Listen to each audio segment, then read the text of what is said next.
श्रद्धा intermediate college कचनार राजत law Varanasi. आज हम कक्षा 12 का विषय गृह विज्ञान चैप्टर नंबर फर्स्ट रिपीट कर रही हूँ। उसमें हमने आप लोगों को कुछ टॉपिक बताया था, ठीक है। अब उसी अगले टॉपिक के आगे हम बताने जा रहे हैं कि संतुलित आहार, यानी कि संतुलित आहार तो बता दिया था, अब मतलब कि संतुलित आहार की तालिका तैयार हुई है, ठीक है। वह कितने वर्ष तक के बच्चे को? 7 से 9 वर्ष तक के बच्चे को और 10 से 12 वर्ष तक के बच्चे को, यानी कि यह किस में आ जाएंगे? यानी स्कूली बच्चे जैसे आप लोग में, ठीक है। भोज्य पदार्थ, ठीक है। फिर 7 से 9 वर्ष के बच्चे को, 10 से 12 वर्ष तक, यानी एक है शाकाहारी, मांसाहारी, ठीक है। इसे कितने मात्रा, कितने ग्राम में, शाकाहारी कितने, ठीक है। अब देखिए अनाज, अनाज यानी शाकाहारी है तो वह कितनी मात्रा यानी कितने ग्राम में देना चाहिए? 7 से 9 वर्ष तक के बच्चों को, यानी 2 से 2.5 वर्ष। फिर मांसाहारी 2 से 2.5 वर्ष यह भी, और शाकाहारी 200 मतलब कि 10 से 12 वर्ष तक के बच्चों को 260 से 320 तक, और मांसाहारी 260 से 320 तक, यानी कि दोनों का लेवल, यानी कि जो इतने मतलब कि रहते हैं आयु के वर्ग 10 से 12 वर्ष तक के बच्चे के और 7 से 9, यानी कि उनका शाकाहारी और मांसाहारी भोजन जो होता है वह बराबर होता है, ठीक है। और दाल है जो शाकाहारी है, फिर है 40 से 70 ग्राम और 30 से 60 ग्राम। यह कितने वर्ष तक के बच्चों को दिया जाता है? 7 से 9 वर्ष तक के बच्चे को, ठीक है। तो आप लोग इस तालिका में देखिए ध्यान से कि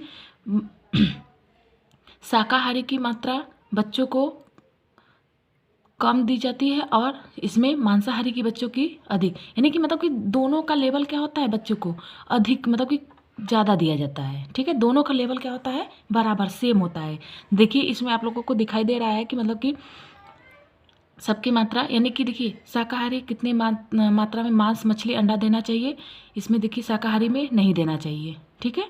और मांसाहारी में 60 से 90 ग्राम देना चाहिए, ठीक है। तो यह आप लोग अच्छे से इस तालिका को देख लीजिएगा, यह बहुत इम्पॉर्टेंट है, ठीक है। अब आइए नीचे देखिए दिया है, स्पष्ट है कि स्कूल जाने वाले बच्चों के लिए निर्माणक व सुरक्षात्मक दोनों ही प्रकार के तत्वों वाले भोजन की आवश्यकता होती है, जैसे प्रोटीन, विटामिन, खनिज तत्व बच्चों के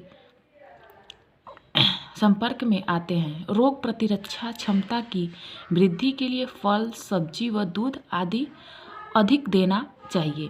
जैसे एक स्कूल जाता बच्चा, जैसे आप लोग हैं, मतलब जैसे कि 7 से 9 वर्ष तक के बच्चे और 10 से 12 वर्ष तक के बच्चों को, उनका जो संतुलित आहार जो भोजन होता है उनको अधिक मात्रा, जैसे विटामिन, प्रोटीन, खनिज तत्व की मात्रा अधिक होनी चाहिए, ताकि वो उनके अंदर जो शरीर की रोग प्रतिरोधक क्षमता है वह लड़ने की अधिक होनी चाहिए, ठीक है। इसलिए उन्हें जैसे कि फल और इन सब के अलावा उन्हें फल और सब्जी की मात्रा अधिक देनी चाहिए।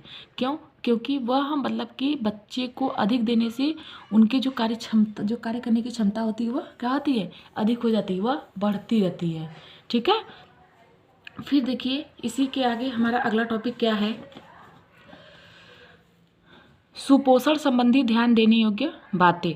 संतुलित भोजन का अर्थ है भोजन में शरीर आवश्यक सभी पोषक तत्वों की उचित मात्रा की उपस्थिति, जिसमें शरीर का भली प्रकार पोषण हो सके, परंतु सुपोषण के लिए आवश्यक तत्वयुक्त भोजन के अतिरिक्त कुछ अन्य बातों पर भी ध्यान देना होगा, अन्यथा पौष्टिक भोजन का पूरा लाभ नहीं मिल सकता है। जो ये निम्न बातें निम्न प्रकार है, यानी कि इसमें देखिए क्या है कि अगर मान लीजिए हम लोग संतुलित भोजन का अर्थ क्या होता है? यानी कि भोजन में शरीर की आवश्यकता सभी पोषक तत्वों की उचित मात्रा, यानी हम लोग जो भोजन ग्रहण करते हैं उसमें क्या होना चाहिए? सभी पोषक तत्व उपस्थित होने चाहिए। यह नहीं कि ऐसा भोजन हो कि मतलब कि उसमें पूरे तत्व न मिले और हम लोग भोजन ग्रहण करें।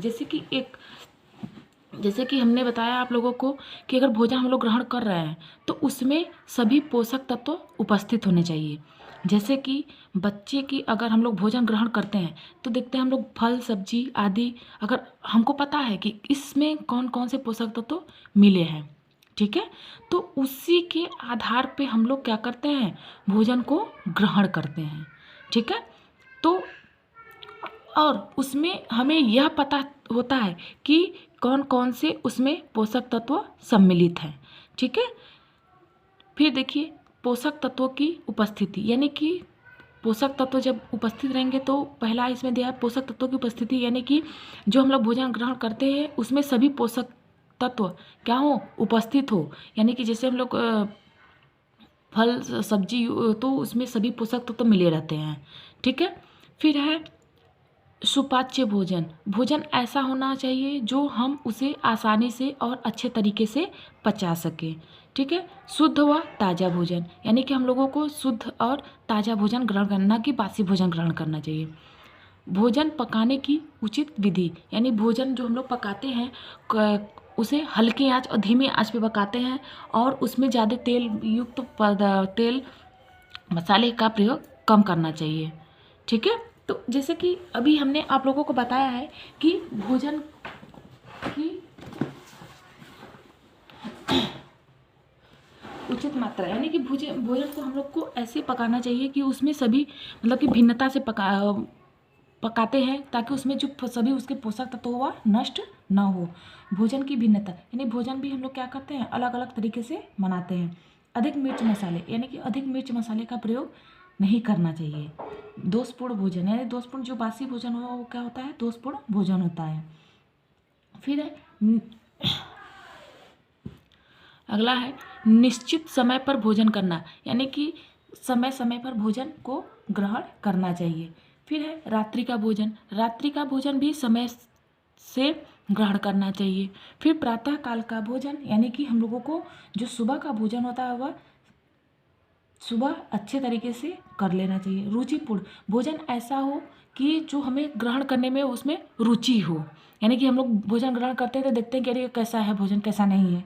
ठीक है, जल की उचित मात्रा, यानी कि जल की उचित मात्रा, भोजन में जल की उचित मात्रा होनी चाहिए। शाकाहारी भोजन, हम लोगों को क्या शाकाहारी भोजन भी ग्रहण करना चाहिए। ठीक है, फिर शाकाहारी भोजन जैसे कि हम लोग भोजन ग्रहण करते हैं तो वह हमें शाकाहारी भोजन अगर ग्रहण करते हैं तो हमारे स्वास्थ्य के लिए भी क्या होता है, लाभदायक होता है।